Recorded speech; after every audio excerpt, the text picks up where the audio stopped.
Beautiful day. How we doing? It's always a beautiful day here in LA. It is. It is. What do we got? Somebody can ask a question. But No not question. here now. Somebody can go first. How's Dorian looked in practice this week? Dorian's done a nice job. Been good. Been through everything. So we'll continue to monitor all situations with everybody. But he's been good all week. So.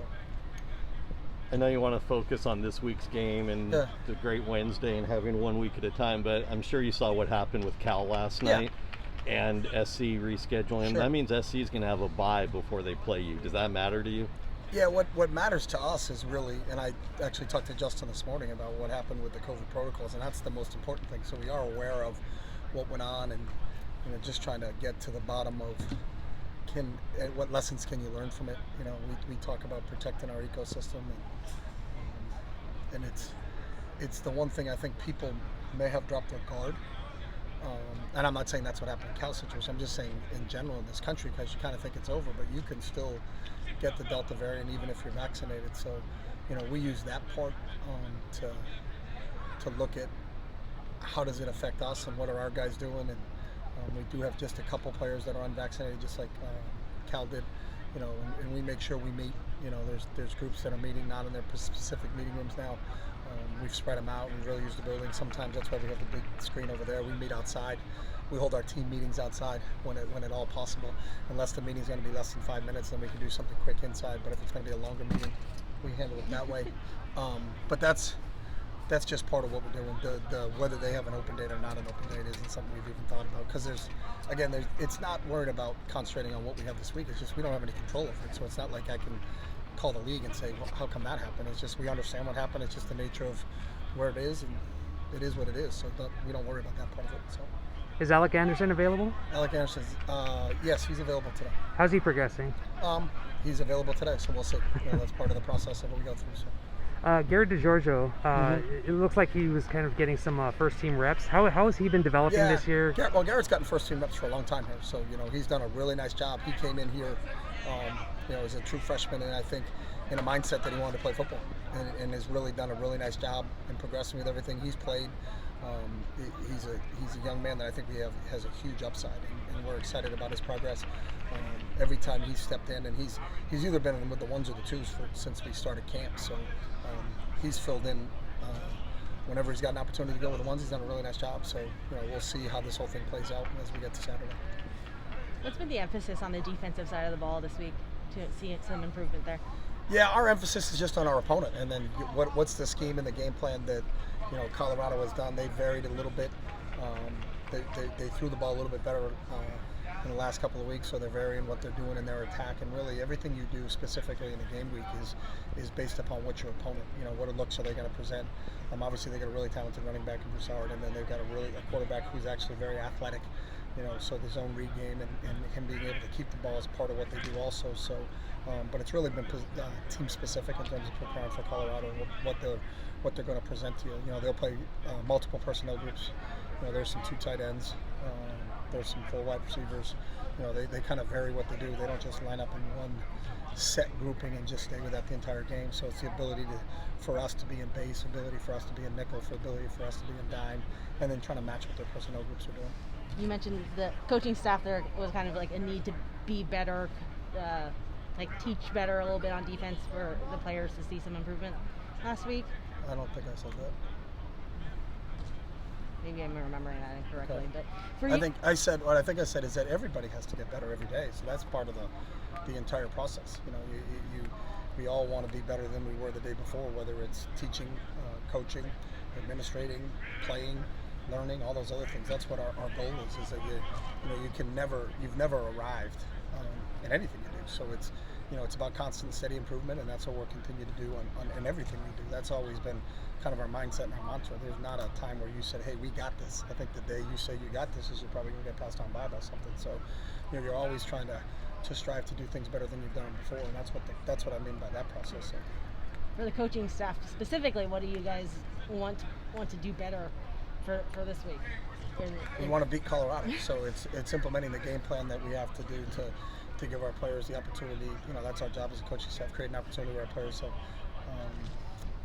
put them in a situation for them to be successful, and that's what our game plan's all about.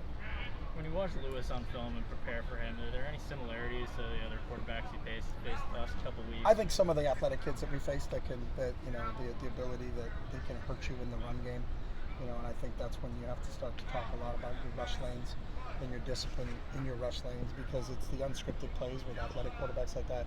I think it's the same challenge that people have when they face Dorian. A lot of some of the things that Dorian does that really hurts defenses is that, they've done a great job in coverage, and all of a sudden Dorian then takes off and runs. But if you're playing some man coverages and you're running with your receiver and your back is to the quarterback, so to speak, makes it very difficult. So then, are you implementing a defense that has a spy that's just responsible for the quarterback? If you are, you've got one less guy in coverage.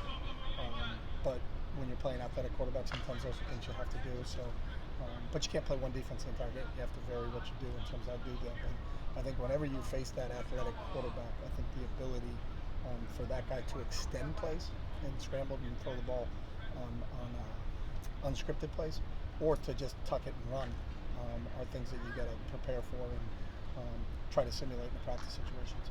With regards to Colorado's defense, even though he's been injured off and on, facing one of the better linebackers in the conference in Landman, what do you see in him? We've always had great respect for him. I think he's one of the top linebackers in our league. He has not played in the last 2 weeks, I think. So we're not sure if we're going to see him. We are preparing for him to play.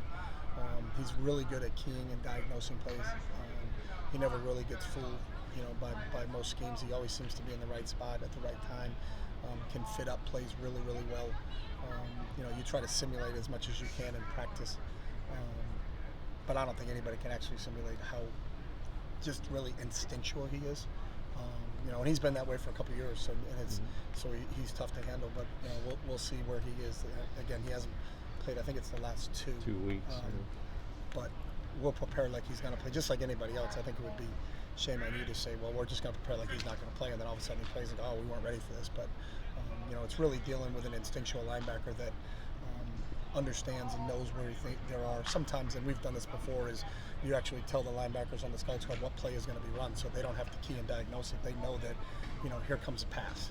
So even though it's play action, they're not going to give you as much of a fake, because that's the type of guy Nate is. Nate's going to be able to figure that stuff out pretty quickly too. So there's a way to try to simulate that, but we just got to be really conscious of where 53 is if he's in the game. You kind of answered my next question, which was, how hard is that process to simulate a guy like him? And you're working with your scout team, and they can't be him. Yeah, I think the cheat code is when you tell them to play beforehand. So Here comes a sweep play. So now he's got to, and then where does he got to fit in the sweep play? He's got to fit over the top of it. So you can tell the linebacker before the play, they're going to sweep. We need you to fit over the top. So you're giving them kind of the answers to the test. They don't have to key and diagnose it like the players that are going to play against us on Saturday are, because they don't know the play before it starts. But when you play the great linebackers, the Luke Kuechly's, the Ray Lewis's, guys like that, it's like they almost know your play before you know your play. And that's really what an instinctual linebacker is. He understands and has studied the blocking scheme so well that he knows what's the quick visual cue for him to say, hey, it's this play and I've diagnosed it, and then to get to where I got to be. So when how we do it from a scout standpoint is we'll actually tell our inside linebackers what the play is beforehand. So as we're calling our play on the sideline, as our GAs are lining up our scout squad, they'll give them, and that's noted on the script. Hey, it's linebackers lining up an A gap and a 10 alignment, but it's sweep to the right. Tell him we need him to fast flow on this. So you tell him before the play, so you almost see him leaning and moving. But that's what you actually see on tape from Nate, because he can tell something, whether it's backfield alignment, the sets of the offensive line, how much weight is on their hand, how much weight is back on their hand. All of those different variables go into it. The defensive player being able to key and diagnose that, but how do you get a scout squad player to figure that out? Is basically just tell them to play before it happens. So. All right, thanks, guys.